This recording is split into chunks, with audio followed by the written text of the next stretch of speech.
থাকে।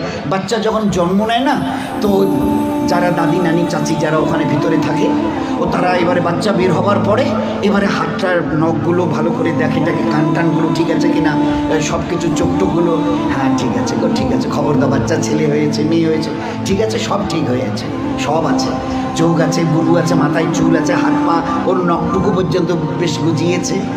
আচ্ছা, তো মুখে দাঁত কটা নেই কেন? কখনো ভেবেছো? এ জগতের ইনসান, ভেবেছো কখনো? সব বলছো ওকে, আচ্ছা দাঁত কটা যে নেই? আল্লাহ জবাব দিয়েছে তোমাকে বাঁচাবার জন্য।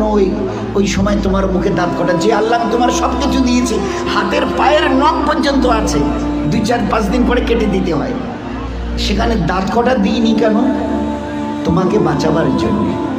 আমাকে চেনো, আমি কত বড় মেহেরবান তোমার জন্যে, শুধু তোমাকে বাঁচানোর জন্যে। তোমার মায়ের পেট থেকে বেরিয়ে আসার সময় তোমার মুখে দাঁত কটা দিইনি। যদি দাঁত কটা পেতে না, তো মায়ের সিনার ওই নরম গোশে স্তনে কামড় দিয়ে দিয়ে ক্ষতবিক্ষত ঘা করতে, 3-4 দিন ওইভাবে ঘা তাজা হওয়ার পরে মায়ের চোখের সামনে তুমি তরপাতে, জবাই করা মুরগিকে যেভাবে তরপাতে দেখো, ওইভাবে মায়ের সামনে তরপাতে, আর তরপাতে তরপাতে মরে যেতে তুমি। তোমার মা একটাবার বুকে তুলে তার নিজের সিনা তোমার মুখে লাগাতো না, এই জন্য তুমি কামড় দিয়ে ঘা করে দিয়েছো। আমি বাঁচাবার জন্যে সব কিছু তোমার মায়ের পেটে বানিয়েছি, পুরো ফিগারের যা কিছু প্রয়োজন, each and everything has been given from myself, শুধুমাত্র except your teeth, তোমার দাঁত বাদ দিয়ে, যেখানে আমি তোমাকে আমার দয়ায় বাঁচাতে চাইছিলাম, ওই জন্য দাঁত কটা দিনই, নয়তো মায়ের স্তনকে কেটে ছিন্ন বিচ্ছিন্ন করতে, মায়ের চোখের সামনে তরপাতে তরপাতে তুমি মরে যেতে। একটাবার চিন্তা করেছো আমার কথা? তোমার প্রতি কত দয়া করেছি।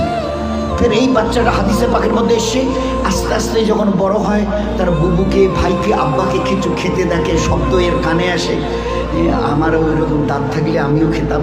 আল্লাহ বলে, হাদিসে পাকের কথা বলছি, আল্লাহ বলে তুই একটু সবর কর, সবর কর, কারণ এখন তোর অতটা হুশ আওয়াজ হয়নি, এখনই যদি দাঁত দিই মায়ের স্থানে কাপড় দিবি, একটু সবর কর, এই 7-8 মাস 9 মাস 10 মাস হোক না, একটু যখন, তারপরে আমি দাঁত দেবো। গোস্তের ওই নরম জায়গা থেকে আস্তে করে বাবা মা সব খুশি, আম্মা তোমার নাতির দাঁত গজিয়েছে শুনেছ?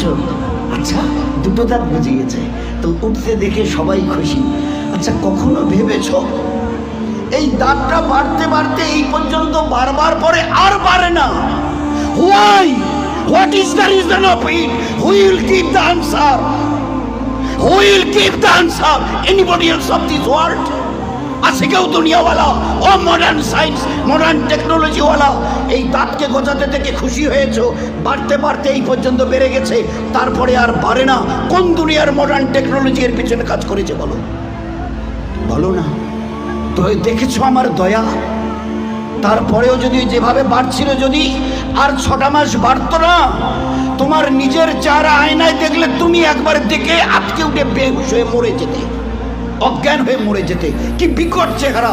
নিচের দাঁতগুলো বেড়ে গিয়ে এইরকম, উপরের দাঁতগুলো বেড়ে গিয়ে এইরকম হতো তোমার চেহারাটা, বিকট একটা চেহারা হতো। আমি ওটাকে কন্ট্রোল করেছি। এ বাচ্চা তখন 7-8-10 মাসের, 1 বছর 1.5 বছরের বাচ্চা দেখে দাদা কি যেন, ভাইজান যেন কি কর্মর করে চিবোচ্ছে, বুবু যেন কি একটা খাচ্ছে শক্ত মতো, আব্বু যেন কি একটা শক্ত মতো চিবোচ্ছে, শোনা যাচ্ছে। আসমান থেকে আওয়াজ আসে, তুই একটু সবর কর না। তোকে হালকা জিনিস খাওয়াবার জন্য যে দাঁতটা এখন দিয়েছে, ওটার নাম হচ্ছে দুধ দাঁত, এর ক্যাপাসিটি কম, হালকা জিনিস চিবোতে পারবে, শক্ত জিনিস চিবোলে না ও দাঁত ভেঙে যাবে, তো তুই একটু সবর কর। ফের কদিন পরে একটা করে নড়া শুরু করে, আম্মু এ দাঁতটা নড়ছে, ফের একটা একটা করে 32 টাকা আমি ট্রান্সফার করি, ফের ওখান থেকে গজানো শুরু করি। এইবারে তুমি নিজের দাঁত দিয়ে যত শক্ত হাড় হোক, পেয়ারা হোক, যা কিছু মন চায় খুব কড়মড়িয়ে চিবিয়ে খাও, কোনো অসুবিধা হবে না। এত বড় দয়ার দান দেখেও তুমি একটাবার আমার সামনে ঝুঁকাবে না? আচ্ছা, আমার কাছে তোমাকে ফিরে আসতে হবে না? বলো বলো যে ফিরবে না?